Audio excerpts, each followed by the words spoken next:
Some thoughts on Psalm 5. It's a psalm of David again. David wants it put to music. He wants the flutes involved. Music makes things memorizable. They gain access into our emotions through our minds. So let's look at Psalm and chapter 5 with that in mind. David has a keenness for this material to be into our situations. And so we're looking at David's journey again through the reality of having enemies, and how does he progress through this situation.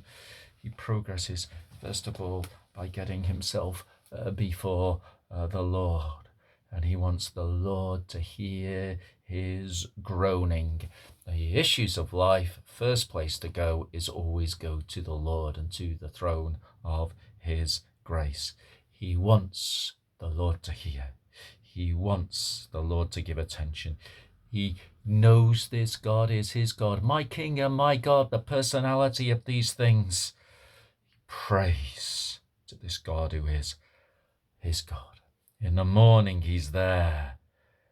And in the morning he's preparing a sacrifice. That's interesting, isn't it? Preparing a sacrifice and thinking of the bringing of the animal, one in my place, so that I have a basis on which I can approach the eternal God. We bring a sacrifice today? Yes, we must. We must regularly, continually bring the sacrifice of our Lord Jesus Christ and present him before our God. So here is David in these first 3 verses getting himself before the God that he knows and bringing everything to him with his groanings and with his cries.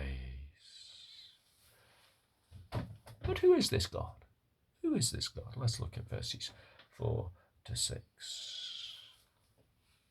A righteous God, because he does what?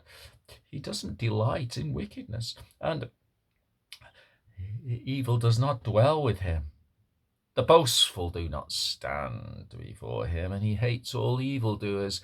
He's a God who hates sin, and he's a God who hates sinners. Sin is repulsive to him. The destruction of liars in verse 6. The Lord abhors the bloodthirsty, those who want to take people out. Deceitful men are despised by him. Here's the hostility of the Lord against sin and sinners. And David is getting himself assured of who his God is in the context of what he is dealing with. But, let's look at verse 7 to 8. But for those who are with the Lord, but I, through the abundance of your steadfast love, will enter your house. How do we know that steadfast love? This is Calvary love, isn't it?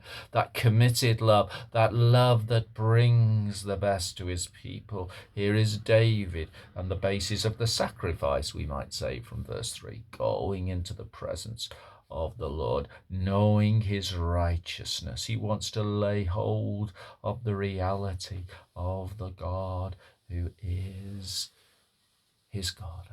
So out of knowing being in the presence of God, now he wants to be led forward to know the straightness of the Lord's path for him. You see, the enemies, they're coming against him and they've got hostility against him, but he wants to keep going for the Lord, dwelling in his presence, verse 7, appreciating his guidance in verse 8. Now he's getting hold of the situation. He's moving through a situation with God, before God, and he's getting away ahead. Verses 9 and 10 then, we'll see what these people are like. Interesting, this goes into the territory of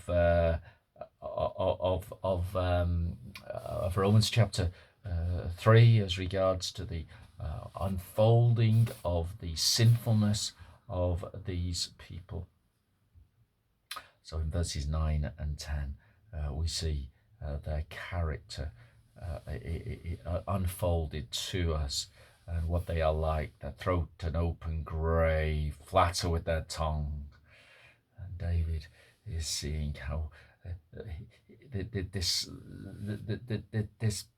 these people who are stood against God, and God to be in his to under the realm of the judgment of God. Verse 10, make them to bear their guilt, O God.